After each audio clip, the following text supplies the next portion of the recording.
Dios te bendiga. Te saluda el hermano Gary Lee. Estamos acá desde Santiago, Chile, la capital de la bella República Chilena. Estamos, no sé si decir el fondo de Sudamérica, pero es bastante abajo, ¿no? Porque hemos viajado desde Dallas, Texas.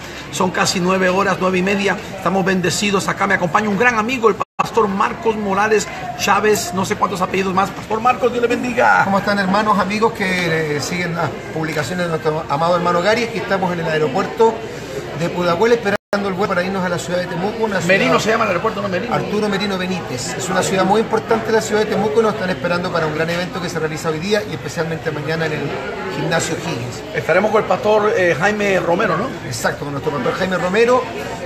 Dicen que Temuco es la capital del evangelio en Chile. En porcentaje, la ciudad donde más evangélicos hay de todo el país. Sí, wow, tremendo. Pastor Marcos, es una bendición estar aquí en su tierra. Amén. Sabe que lo quiero mucho, es mi gran amigo y es un tremendo siervo. Dios lo ha levantado grandemente acá. Tiene una iglesia poderosa, una congregación con casi 1000, 2000 personas. Y bueno, una de las cosas, como en inglés le llamamos highlights, una de las cosas que marca su ministerio poderosamente es que él predica todos los lunes en la Plaza de Armas. Sí, más de 32 años. Más de 32 años. Más de 32 años. El cálculo que tenemos que son como 22.000 personas que han entregado su vida al Señor Jesucristo en estos largos 32 años de predica. Bueno, a eso nos llamó el Señor, la gran comisión, a llevar la palabra del Señor. Pero usted tiene una forma muy peculiar porque no todos tienen este don, esta dinámica de poder hacerlo en público. Y usted como que es su territorio, sí, como que se siente en casa ahí, ¿verdad? Sí. Bueno, yo siempre digo que yo no me considero un gran predicador, ni un teólogo, ni un escatólogo, pero me considero un gran evangelista predicando en Plaza de Armas. Sé que ahí Dios nos usa, nos respalda. Y ahí empezó, ¿verdad? Ahí comenzó la obra, hoy vamos a cumplir en junio de este año 23 años como iglesia. Comenzamos con 17 personas, hoy día la iglesia para la gloria del Señor, y no es que hablemos de números, pero hay que reconocer que hay un resultado. Hay más de 1.200 personas que se congregan con nosotros y nació la iglesia ahí en Plaza de Armas. Y me encanta el coro Israel, el grupo de música que tienen con el hermano Eduardo y toda esa gente tan linda que tocan la mandalina y todo eso. De verdad que hay una unción tremenda y cómo adoran a Dios. Y bueno, ustedes van a experimentar algo de esto mañana. Sí. Mañana estaremos acá, pero estamos acá desde Santiago, la capital de Chile, acá en este aeropuerto. Llegamos hace unas 2-3 horas y estamos tocando el tema de cuánto tiempo le quedará a la iglesia sobre la tierra. ¿Cuánto tiempo, pastor? Yo sé que estamos en los últimos días. De eso estoy seguro completamente, que estamos con tiempo prestado. Estamos en la recta final. Cuando vemos todas las profecías que se están cumpliendo, el Medio Oriente, la apostasía, el área de la religión, la economía, lo social y todo. Ustedes también aquí en Chile, ¿no? Han visto cosas que han pasado, que han sido inauditas, insólitas, increíbles, históricas, que han estremecido, ¿no?, al mismo país. ¿Cuánto tiempo nos quedará como iglesia acá? Bueno, lo primero que quiero reiterar, lo hemos dicho muchas veces en el programa de televisión que tengo, Profecías Bíblicas Hoy, que nosotros somos la generación que hemos visto todas las señales cumplirse. Todas las señales que anteceden al retorno de Cristo. O sea, no hay ninguna señal que deberíamos esperar. Por ejemplo, hasta la Segunda Guerra Mundial había una señal evidente que no se había cumplido, que era el regreso de los judíos a la Tierra Santa. Eso no había ocurrido. Eso ocurrió en el 47. Recuerden que ahora se van a cumplir 70 años del establecimiento de Israel como nación desde el día viernes 14 de mayo del año 1948. Por lo tanto, no hay ninguna señal que no se haya cumplido. Por lo tanto, yo creo fehacientemente que nosotros somos la generación del rapto, o por lo menos somos la generación que hemos visto cumplirse todas las señales que anteceden al retorno de Cristo, que son muchísimas. Mateo 24, Lucas 21, 2 de Pedro capítulo 3, las profecías del Antiguo Testamento, Daniel capítulo 12. Todos esos pasajes bíblicos nos anuncian las señales. 9, Zacarías 14, Revelación. Claro. Todas las señales que antecedieron la ametralladora de la Biblia. Están cumplidas todas las señales, por lo tanto, la iglesia yo creo que le queda muy poco tiempo. Ahora, lo que uno debe ser cuidadoso, porque lamentablemente hay algunos predicadores que están informando mal a la iglesia. Están dando una fecha, están diciendo el Señor viene en abril de este año o en mayo de este año. Sí. Cuidado con eso. Pero de que a la iglesia le queda muy poco tiempo en la tierra, sí, porque están todas las señales cumplidas. Y además yo creo que nosotros en nuestro espíritu, en el espíritu humano unido con el Espíritu Santo, hay una profunda convicción, porque dice la Biblia que el espíritu y la esposa dicen sí, amén, ven Señor Jesús. el mismo Espíritu Santo que está en nosotros nos confirma que estamos en tiempos posteros, tiempos finales. Yo estaba hablando ayer, hice un posteo ayer sobre eso mismo, sobre un falso profeta que se llama David Mead en Estados Unidos, o está en el Reino Unido, ha escrito libros. Él dice que el rapto va a tomar lugar el 23 de abril. Este año. En 10 días. Él está hablando de 10 días. El rapto ocurrirá en 10 días, de acuerdo a David Mead. Ahora, David Mead, de acuerdo a... Él dice que él es un numerólogo, algo así, y él, por ejemplo, él dice que la alineación del Sol con la Luna, eso se establece en Virgo y luego Júpiter, y luego habla del planeta X, Nibiru, no sé qué, y tantas otras cosas. Él ha deducido y ha dicho que en ese día, el 23 de abril, es que va a ocurrir el rapto. Y yo le decía al pueblo que es una herejía, es un falso profeta, y él no es el primero, ni el último, ni el único. Muchos que han dicho cosas como esas son literalmente falsos profetas. Bueno, a ver... Porque del día y la hora, pastor, nadie sabe. Mateo capítulo 24, versículo 36 dice de que el día y la hora nadie lo sabe. Y en Hechos capítulo 1, versículo 7 dice el Señor: no toca a vosotros saber los tiempos y las sazones que el Padre puso en su sola potestad. Y cuando Pablo escribe, me parece que es 1 Tesalonicenses capítulo 5, versículo 1 en adelante, dice que nosotros sabemos perfectamente que el día del Señor vendrá. O sea, nosotros no estamos en tinieblas, sabemos que estamos en los tiempos finales, pero lo que nosotros no podemos decir, porque no lo sabemos, es la fecha de la venida del Señor, porque estaríamos cayendo en una irresponsabilidad. Y la hermenéutica sana impide que ningún predicador pueda interpretar la Escritura de forma que pueda dar una fecha diciendo, mire, tal acontecimiento ocurre y uniendo todas estas piezas daría esta fecha, porque acuérdense que justamente dos sectas satánicas como los adventistas y los testigos de Jehová a finales del siglo XIX en Estados Unidos surgen justamente por la predicación de Guillermo Miller, que dio más de 2 fechas de la venida del Señor y que no se cumplieron. Y no fue el único Guillermo Miller, sino muchos más que han dicho. Incluso hubo un señor que se me escapa el nombre ahora, que es dueño, bueno, ya se murió, de estaciones de radio. ¿Family Radio? Family Radio. Family Radio, sí. Family Radio, que dijo tantas cosas que el Señor iba a venir a tal fecha. Creo que Carlos Russell también dijo lo mismo, ¿no? Las montañas de Nueva York iba a venir a tal fecha, creo que en 1914 nunca vino. O sea que hay muchos que están anunciando, nadie sabe. Habiendo dicho esto, sí sabemos, podemos decir, pastor, que vendría en los próximos 2, 3, 5, 10 años o no. O es peligroso decir eso también. Claro. No tenemos fecha, no sabemos. Exacto. Pero las profecías están cumplidas. Exacto. Lo que nosotros sí sabemos es exactamente eso, que estamos en tiempo final. O sea, el rapto podría ocurrir en cualquier momento. No hay que esperar ninguna señal específica, especial. No hay nada más futura, porque está todo cumplido para el retorno del Señor Jesucristo.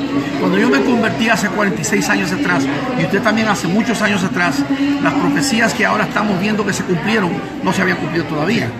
Guerras, amenazas de guerra, pestilencias, plagas. El mundo está completamente trastornado.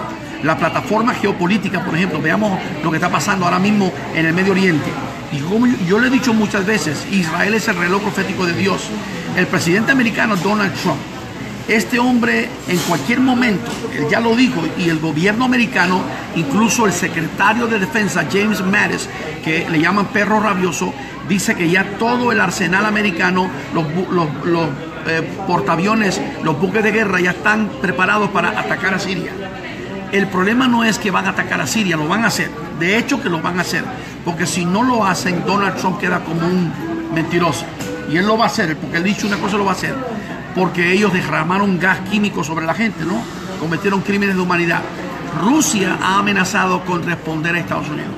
Y dijo que si hay misiles americanos que llegan a Siria, Rusia va a tumbar los misiles americanos. Entonces el conflicto ya no sería entre Estados Unidos y Siria, sino entre Estados Unidos y Rusia. Rusia protege a Irán. Irán dijo hace 2 días atrás, Irán dijo que en 4 días desarrollan su primera bomba nuclear. Ellos ya tienen para procesar el uranio al 20-21% y tendrían en 4 días una bomba. Y ellos quieren acabar con Israel. Israel no se va a dejar. Israel hace 20-30 años atacó unas plantas nucleares en Irak. Lo hizo en Irán también, ha atacado también a Siria. O sea que la situación está, pero así. Un barril de pólvora. Sí, está así la situación.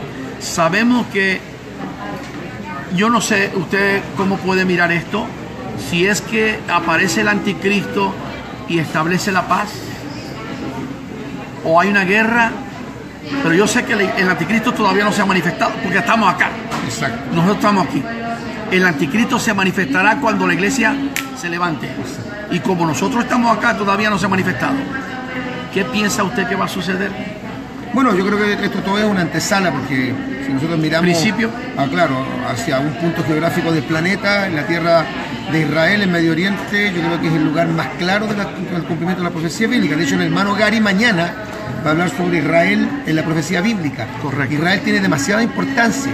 La próxima semana el hermano Gary vuelve a Chile, vamos a tener una conferencia bíblica que se llama Defendiendo Nuestra Genuina Fe, donde el hermano Gary nos va a hablar de la teología del reemplazo.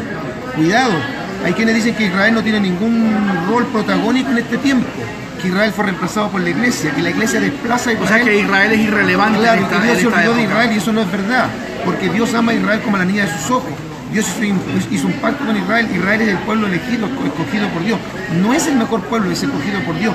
Por lo tanto, sería absurdo negar la importancia del rol protagónico y profético de Israel en este tiempo en la profecía bíblica. Israel es el reloj profético de Dios. Mateo capítulo 24, versículo 32 dice: de la higuera, refiriéndose a Israel, aprended la parábola. Por lo tanto, Israel tiene un rol protagónico importantísimo dentro de la profecía bíblica. Israel es un pueblo pequeño, nosotros un país muy pequeño, nosotros estuvimos el año pasado con mi esposa ahí, y es increíble que está rodeado de enemigos que perfectamente lo podrían destruir. En pocas horas podrían acabar con Israel y no lo han podido hacer. Pero nadie se atreve. Exacto, y no porque Estados Unidos sea aliado de Israel, sino porque la mano de Dios está ahí protegiendo a ese pueblo. Tiene la cobertura de Dios. Israel, es cierto lo que dice el pastor Marco, Israel tiene en el norte al Líbano, Siria, Jordania, Egipto, y detrás de todo esto está Irán también.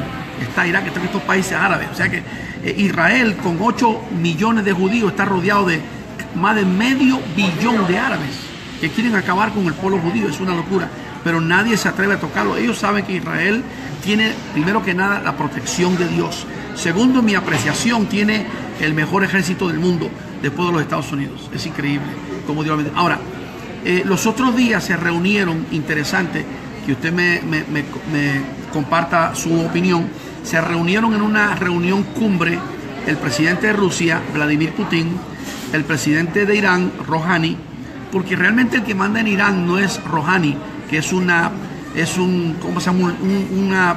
persona decorativa, gobierna pero no manda. No manda, el que manda es Ali Khamenei, que es el ayatollah, el líder islámico, el poderoso. O el líder religioso. El líder religioso. Claro. Ese es el que tiene peso, ese es el grande. O sea, el presidente Rouhani simplemente es una figura decorativa nada más. Y yo sé que hay elecciones y votan por él y todo, aunque en Irán, ¿quién puede decir que hay elecciones? Es una dictadura de islámicos allí. Y luego se reunió también el que ahora parece que ya es déspota y tirano, el que también ha metido a la cárcel más de 4.000 de su gente que no van de acuerdo con él, Erdogan. Erdogan es el presidente de Turquía. Okay. Rusia es Gog y Magog, la tierra y el hombre. Turquía es el antiguo imperio otomán, ¿no es cierto? Irán es Persia. Los tres se reunieron, fíjate nomás, y los tres están en contra de Israel. Ahora Israel y Rusia tienen relaciones diplomáticas buenas. Pero Rusia le dijo ayer al primer ministro de Israel, Benjamín Netanyahu, Putin le dijo, no hagas nada en Siria, no te metas. Y Benjamín Netanyahu, que tiene buenos pantalones, le dijo, nosotros vamos a defender a Israel y no vamos a permitir que Irán tenga bases en Siria. Lo que pasa es que Siria es el que está pegado con Israel, pero Irán tiene bases en Siria. O sea, los soldados de Irán y los soldados de Rusia están utilizando a Siria, en inglés se llama proxy, como una tercera persona para estar allí realmente. Lo están usando a ellos. ¿Qué piensa usted que se va a desarrollar de todo esto? Bueno, Rusia, Turquía e Irán. Bueno, yo predicaba hace algún tiempo atrás en la Plaza de Armas, dije, se lo doy firmado, los países árabes no pueden destruir Israel. No lo pueden. No importa que diga que tengan armas atómicas, que tengan ejércitos poderosos, que tengan grupos subversivos terroristas que fueron creados y hechos solamente con el objetivo de hacer desaparecer a Israel. Y el tiempo de la angustia de Jacob. Exacto. Pero cuando Dios permita, en el calendario de Dios. Entonces no pueden destruir a Israel. Israel va a pasar incluso la gran tribulación, claro, muy afectado. Recordemos que uno de los nombres del periodo de la gran tribulación es la angustia de Jacob. La gran tribulación es para Israel, no es para la iglesia. Pero no podrán destruir los enemigos de Israel a Israel, porque Dios guardará a Israel de sus enemigos. El Salmo 83 lo dice, que se unirán estos pueblos y dirán, sí, vamos, señor, y destruyamos a Israel para que no haya más memoria. Y menciona a toda esa gente. Como decía un predicador, los judíos antes estaban repartidos por todo el mundo de la diáspora y decían, vuelvan a su tierra. Cuando vuelven a su tierra, ahora quieren hacerlos desaparecer. O sea, detrás de todo esto hay un odio acérrimo, profundo, satánico. El diablo odia a Israel, odia a la iglesia. Increíble. Por eso esos enemigos de Israel están poseídos por espíritus demoníacos.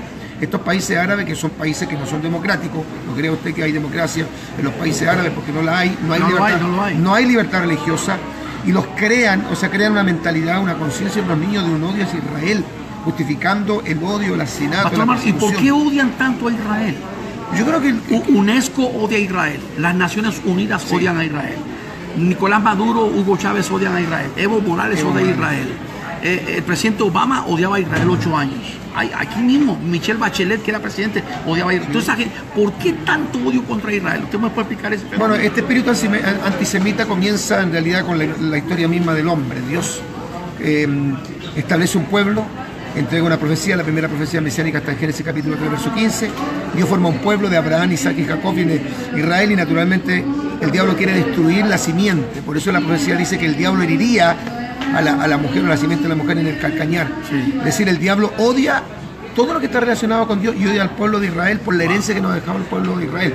El conocimiento del monoteísmo viene de Israel. Correcto. Las escrituras vienen de Israel, aunque algunos se enojen. Los mandamientos vienen de Israel. Nosotros no le debemos la Biblia a los católicos, como enseñaba un teólogo católico ignorante, que la escritura venían de los católicos. Eso no es verdad. La escritura viene de los judíos. Yo viste el video también, ese del fulano que sale. La escritura viene de los católicos. No, eso es una ignorancia. Y lo más importante, el Salvador, el Mesías, viene de Israel. Miqueas capítulo 5, versículo 2, Gálatas capítulo 4, versículo 4, Mateo capítulo 1, versículo 18 en adelante. Todos esos versículos, Isaías capítulo 61, capítulo 11, versículo 1, todo eso dice que el Mesías viene de Israel, el Salvador del mundo. No solamente de Israel, el Salvador del mundo viene de Israel. Por lo tanto, nosotros tenemos que tener claro, por eso odia el diablo a Israel, y además Israel tiene un rol profético a futuro, no solamente pasado y presente, sino a futuro. Entonces, naturalmente, el diablo odia a Israel, y este espíritu antisemita que tienen los enemigos de Israel es un espíritu del diablo que los pretende destruir completamente. Entonces, es el mismo diablo, lo mismo que he predicado yo por tantos años. El odio que hay contra Israel es el mismo diablo que pone odio en las naciones, en diferentes personas del mundo entero. Es un odio tremendo. Y lo más tremendo es que la profecía establece que cuando el Señor venga en su segunda venida visible, y donde todo ojo le verá, o sea, porque son 2 etapas de la venida del Señor, el arrebatamiento, la tribulación y luego la segunda venida visible. El Señor vendrá y establecerá su reino milenial en Jerusalén, y allí reinará por 1000 años. Sí. No olvidemos eso, muy importante, hermano. La capital del milenio no va a ser Nueva York, no va a ser Washington, no va a ser Buenos Aires, no va a ser ninguna... No va a ser Santiago, Chile. No va a ser Santiago, Chile, y no va a ser ninguna de las ciudades de los países árabes. Va a ser Jerusalén. Ahí va a estar la capital eterna de Dios en el milenio. Por lo tanto, indudablemente el diablo quiere arruinar los planes de Dios. ¿Y qué va a pasar con la Meca, allá en Arabia Saudita, donde tienen esa mezquita cuadrada y donde van millones y millones cada año a hacer su hajj? Se llama hajj porque ellos tienen 5 cosas que tienen que hacer. Entre ellos tienen que rezar 5 veces al día a Alá y reconocer, número 2, a Mahoma como el único profeta de Alá. Sí. Y número 3, tienen que dar no sé cuánto dinero. Y número 4, tienen que hacer hajj, tienen que visitar allá. Y hay una piedra negra dentro de una caja, y según los islámicos del mundo, que son 1.7 billones, llegan millones allí, dicen que ese es el lugar más santo para ellos, seguido por Medina y por la mezquita de Umar, que usted la conoció. Sí, oye, ¿te acuerdas? Que estaba allá impresionante la cara del diablo allí en la mezquita de Umar, tremendo. ¿Qué va a pasar con eso cuando el Señor establezca su reino milenial sobre Jerusalén? Bueno, naturalmente, ¿qué va a pasar? Nosotros creemos que de alguna forma la mezquita esta que está en Jerusalén va a desaparecer completamente, el templo tiene que ser levantado.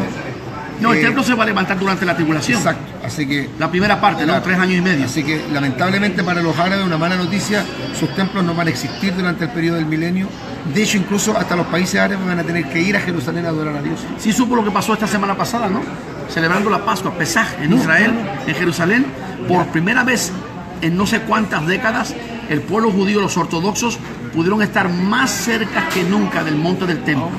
Porque los árabes no les permiten. O sea, Israel controla todo, pero simplemente por evitar una guerra, el gobierno de Israel les permite a los árabes manejar el monte del templo porque está la mezquita de Omar. Pues el pueblo judío, el más extremista, llegaron bastante cerca. Incluso tienen el Sanedrín, el concilio judío, y ya pudieron tener el aceite, el aceite puro, creo que de amona, de una cosecha especial, para encender el candelabro, el menorá, en ese tiempo. O sea que el pueblo judío está cada día más cerca, solo están esperando poder levantar el templo.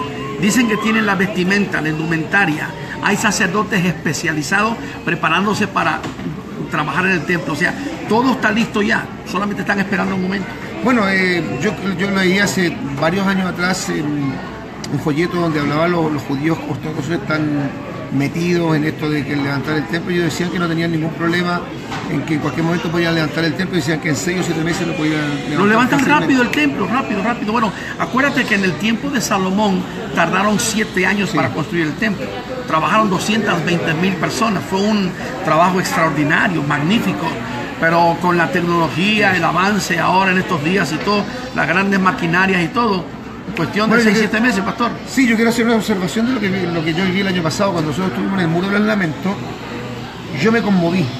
Fue impresionante. Todo el mundo se conmueve ahí. Nos estremecimos, sentimos una bendición tan especial. Increíble, de verdad. Fue como, explícale lo que es el Muro de los Lamentos, la gente mucho no sabe. Bueno, el Muro de los Lamentos, los judíos lo reconocen como una especie, lo más santo. Claro, como el lugar, uno de los lugares o el lugar más santo que tienen los judíos. Eso está en Jerusalén, en la parte este de Jerusalén. Los judíos recuperaron la parte este de Jerusalén en junio del 67. Por lo tanto, es una victoria tremenda que obtuvo el pueblo de Israel. Y ellos ahí oran, y el clamor de los judíos básicamente es por el regreso del Mesías. A pocos metros de ahí, un poquito más alto, nosotros fuimos al otro día, está la mezquita de Omar. Eso es territorio judío.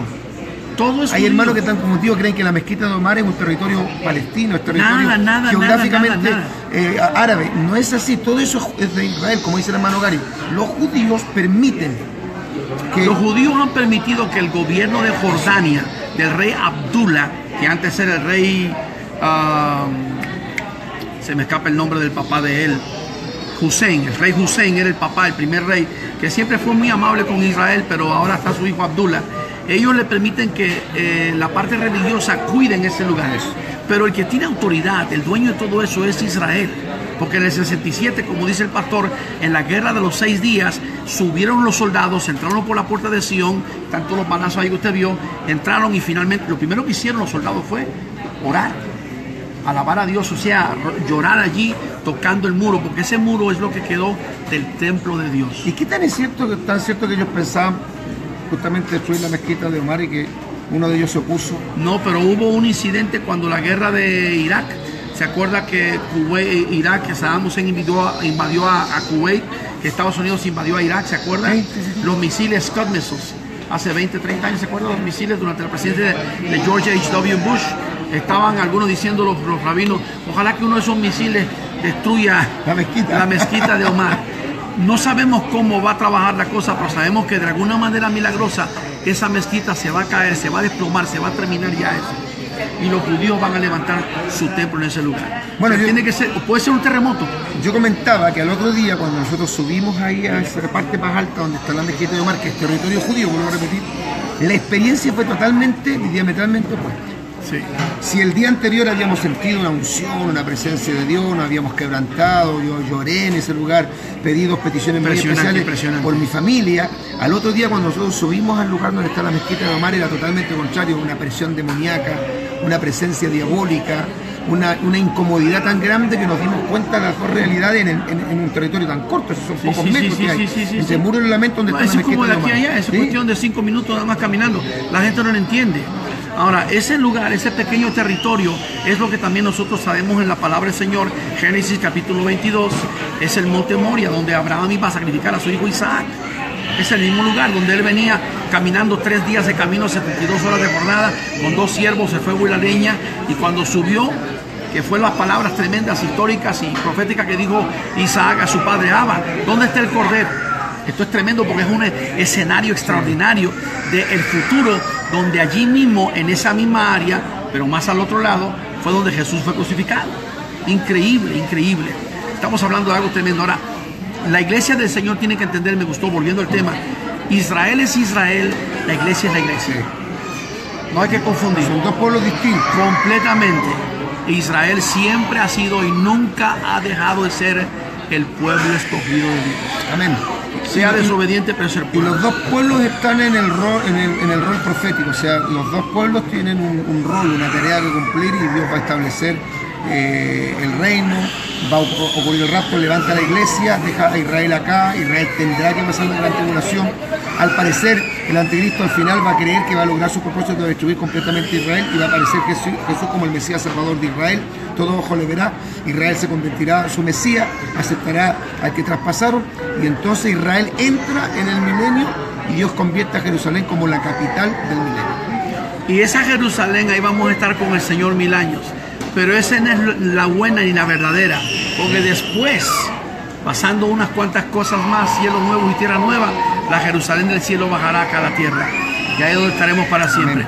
Y en resumidas cuentas, Pastor Marco, ¿cuánto tiempo le quedará a la iglesia sobre esta tierra? Es la pregunta que comenzamos y concluimos. ¿Cuánto tiempo nos quedará?